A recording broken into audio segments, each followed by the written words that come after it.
북한 이야기 잠깐만 해보겠습니다. 이게 북한이 이렇게 한국을 만만하게 보는 이유 중에 하나가 특전사 출신 대통령하고요. 부동시 의혹으로 군 면제된 대통령의 차이가 분명히 있다고 생각해요. 그렇죠. 아. 그렇죠. 북한이 지금 ICBM에 이어서 초대형 방사포로 청주 군산을 겨냥했다. 근데 이게 우리만의 뇌피셜이 아니라 북한이 인정한 거예요. 아니 인정했는데 일단 북한의 그런 도발에 대해서 우리는 다 반대하고 규탄합니다. 그러니까 여러분요, 저기 있잖아요. 여기 지도에 뭐가 나오냐면 지금 맨 위에 있는 빨간 선은 미국용이에요, 미국용. 이거를 일본 바로 옆에 떨어뜨렸어요. ICBM. 근데 밑에 녹색 선이 있잖아요. 여기에 거리를 봤더니 하나는 337km짜리, 하나는 395km짜리인데 이게 하나는 청주, 하나는 군산하고 또 거리가 똑같은데 청주하고 군산에는 미군 기지가 있다. 그래서 직접 때리지는 못하지만 방사포로 테스트를 한번 해본 거 북한이 인정한 거예요. 이거는 전쟁이 지금 코앞에 와 있는 거죠. 좀 더 정확히 말하면. 우리가 가장 걱정하는 건 전쟁 위기를 국내 정치에 이용하는 상황이잖아요.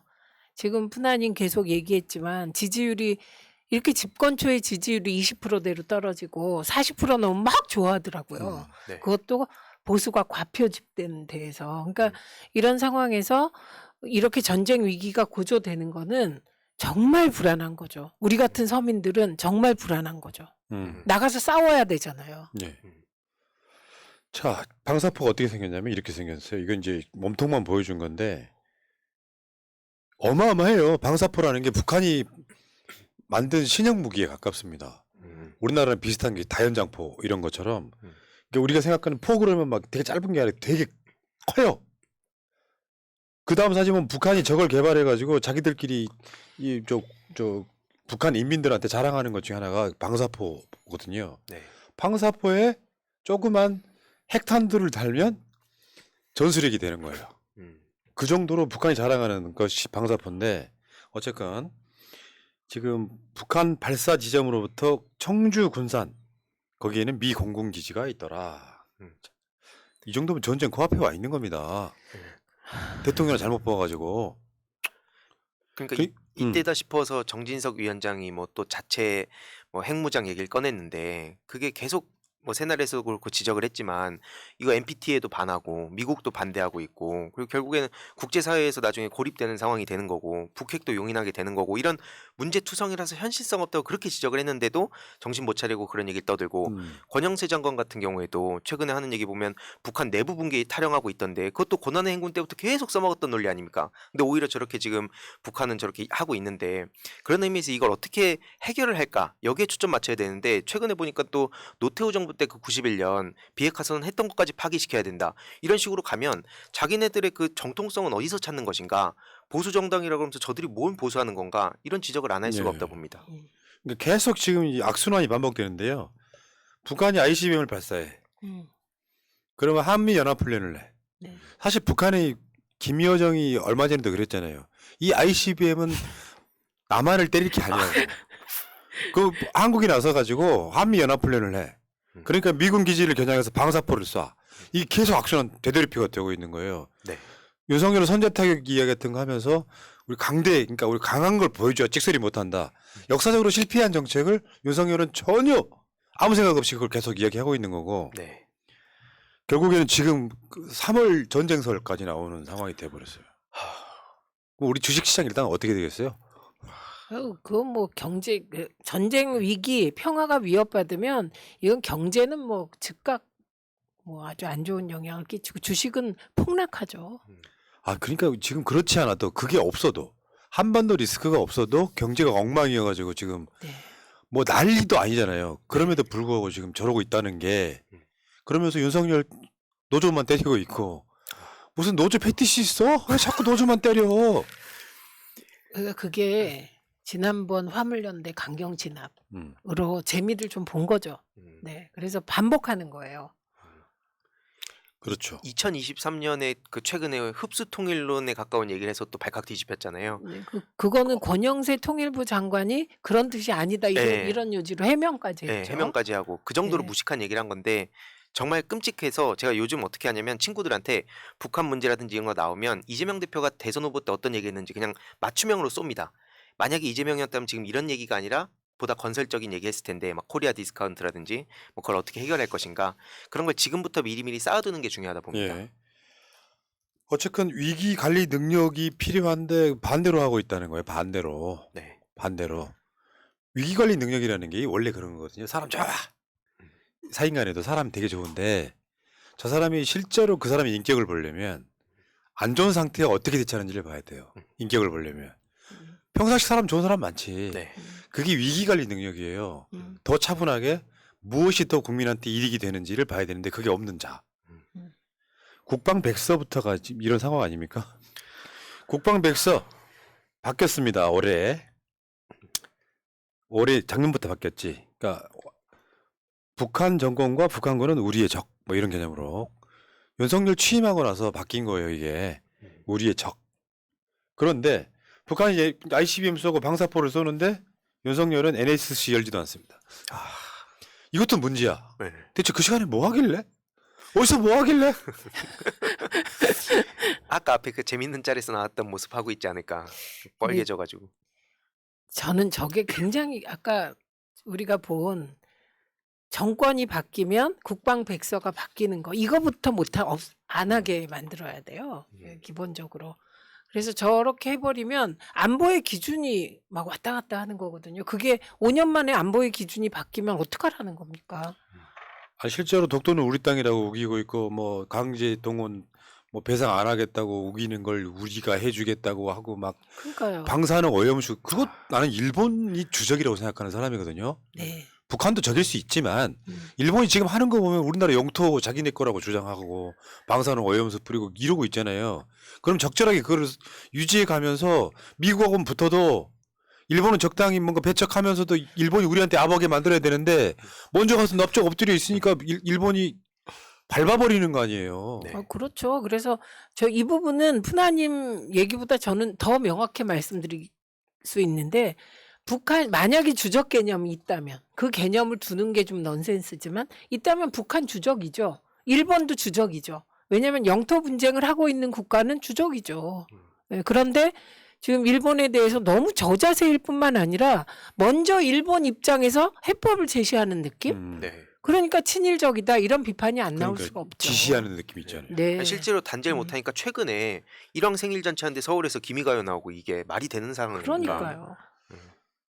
자, 다음에 어쨌건 윤석열은 NSC 안 열고 안보실장이 뭐 대충 하는 것 같아요. 대충. 이게 문재인 대통령이 이랬으면 난리 났겠지. 나라가 뒤집어졌죠. 근데 지금 민주사회에서 가장 중요한 게 언론과 지식인 사회 그리고 야당의 비판 기능이에요. 그런데 지금 야당의 비판 기능을 말살하기 위해서 이재명 대표에 대한 정적 죽이기 수사를 하고 있잖아요. 그래도 이재명 대표가 끝까지 하고 있는 거고 나머지 지식인과 언론의 비판 기능이 없어져서 대한민국 민주주의는 70%가 죽은 거예요, 지금. 지금 북한이 미사일을 쏘면 윤석열이 한 말입니다. 더 강력한 제재 뭐 이렇게 얘기했거든요. 근데요. 제재가 불가능하다고요. 북한은 이미 맥시멈으로 제재를 받고 있어요. 그러니까 죽을 맛이지. 뭐 무역을 할 수가 있나. 그렇다 보니까 안보리에서 만장일치로 제재를 결의하지 않으면 안 되는데 지금 러시아하고 미국하고 싸우고 있잖아요. 우크라이나. 네. 중국도 마찬가지고. 그러니까 제재가 불가능해요. 그러니까 독자 제재라는 걸 꺼내들었어요. 독자 제재. 정말 그 독자 제재가 뭔지 아세요? 외교부가 그 북한의 핵미사일 개발과 대북 제재 회피에 기여했다면서 송원 선박이라고 하는 회사의 기관 5곳과 개인 4명을 독자 제재 대상으로 추가 지정했어요. 저게 그 무슨 실효성이 있겠냐고. 실효성도 없고 저게 미국이 제재를 강화할 때 묘하게 저렇게 해놓으면 저게 더 빌미가 되더라고요. 강화에. 지금 그 북한이요. 지금까지는 핵미사일 개발해서 미국용이다라고 계속 대외적으로 선전을 해왔었던 거거든요. 근데 최근에 나오는 전술핵 이거 있잖아요. 전술핵이 우리나라 국민의힘 일부 정치인들이 전술핵 배치해야 된다 뭐 해구산 이야기했잖아요. 네. 실제로 북한이 아까 말한 그 방사포 같은 걸로 대한민국을 때리는 용도로 남한 대상 타격 무기 요걸 개발한 거죠 지금. 그래서 지금 아까 말씀드린 건 방사포 하나, 북한이 자랑하는 무기 중에 하나예요. 그 다음에 단거리 탄도미사일. 그러니까 결국에는 북한 쪽 입장에서는 남한을 적으로 상정하고 지금 달려가고 있는 거예요. 이거를 윤석열이 지금 증폭시키고 있는 상태. 네. 위기를 증폭시키는 거죠. 근데 저게 그냥 왜 말을 좀 이렇게 생각나는 대로 해서 증폭시키는 건지 아니면 어떤 기획하에 증폭시키는 건지 진짜 걱정되고 불안합니다. 남북 관계가 나빠지면 가장 이득을 보는 게 일본입니다. 지금 일본이 하는 거 보면은 뭔가 오다가 있다라는 이야기를 하는 분들이 있더라고요. 저는 동의는 하지 않았습니다만. 한국에서 그 일본이 전후에 일어나는 과정에서 6.25 사변이 그렇죠. 일본 구구들이 하는 말이 그렇게 뭔데? 기여했죠. 한반도 전쟁 한 번 더 나야 일본 경제가 산다 이런 이야기 하고 있지 않습니까? 네. 자, 김여정 반응을 한번 볼까요? 남조선 것들을 상대해줄 의향이 없다. 바보들이기에 일깨워주는데 대륙간 탄도미사일로 서울을 겨냥하는 일은 없을 것이다. 그렇죠. ICBM 자체가 한국령이 아니고요. 그렇죠. 그 어마어마한 핵폭탄을 남한에 떨어뜨리면 북한도 피해를 입어요. 네. 어. 근데 저런 발언들을 예전에 문재인 정부 땐 극우 유튜버들이 가져와가지고 막 조롱당한다면서 대통령 격을 그렇게 떨어뜨리더니 이걸 똑같이 비판하면은 대통령 지금 대한민국 대통령이 저렇게 조롱당했는데 가만히 있을 거냐고 북한 더 세게 때려야 되는데 이런 논리를 쓰거든요. 이런 황당한 논리들을 깨줄 필요가 있습니다. 그리고 이제 미국에도 하는 말이에요. 태평양을 우리 사격장으로 활용하는 빈도수는 미국의 행동 성격에 달려 있다. 태평양으로 막 쏘잖아요. 아이고 큰일 났다 진짜.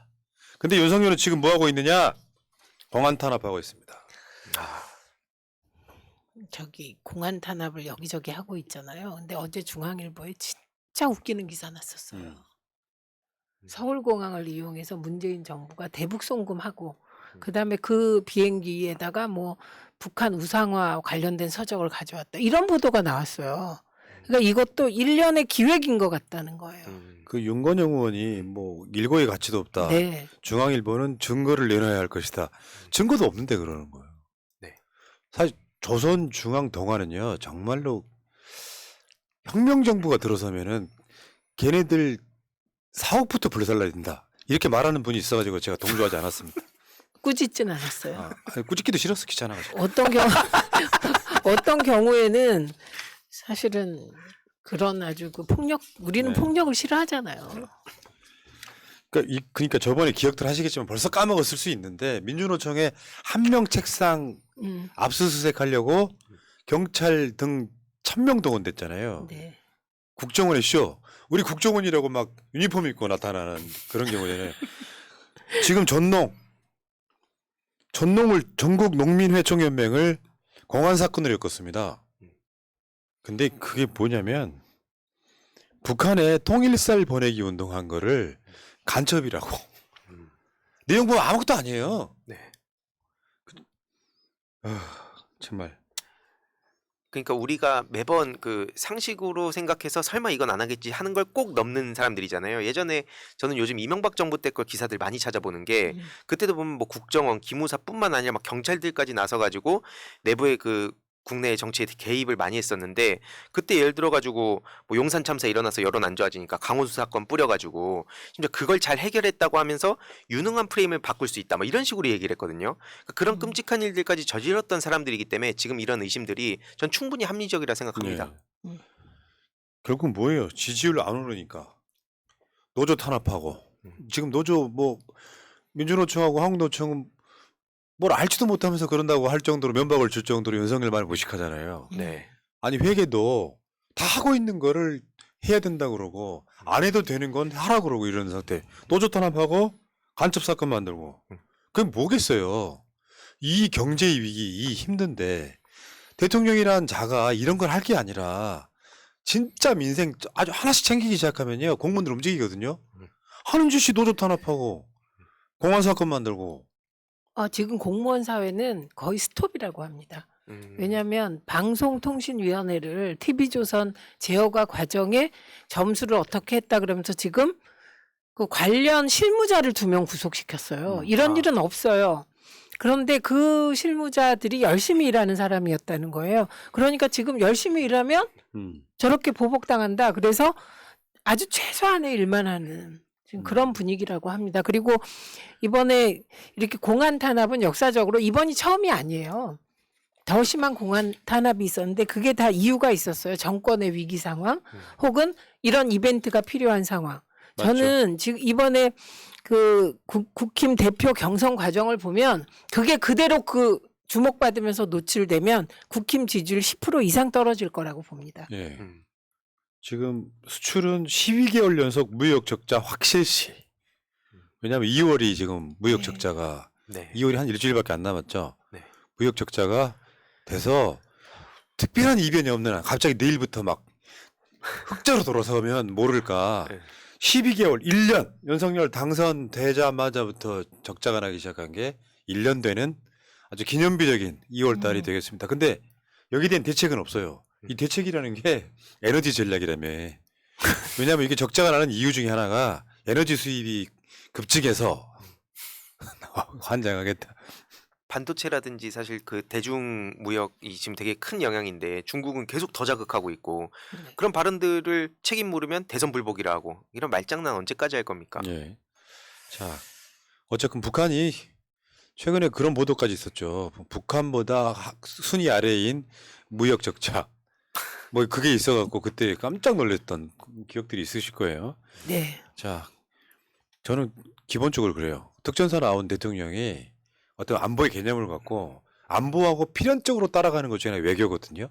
그 외교를 잘하면서 그 세계적 위상을 올려놓고 미국도 문재인 대통령한테 부탁해야 되는 상황을 만드는 게 아니라 당선되자마자 미국에 찰싹 붙어가지고 엎드려서 시키는 대로 다 하겠습니다. 요 마인드가 실제로 미국에 충성하는 게 아니라 일본에 충성하게 되는 상태.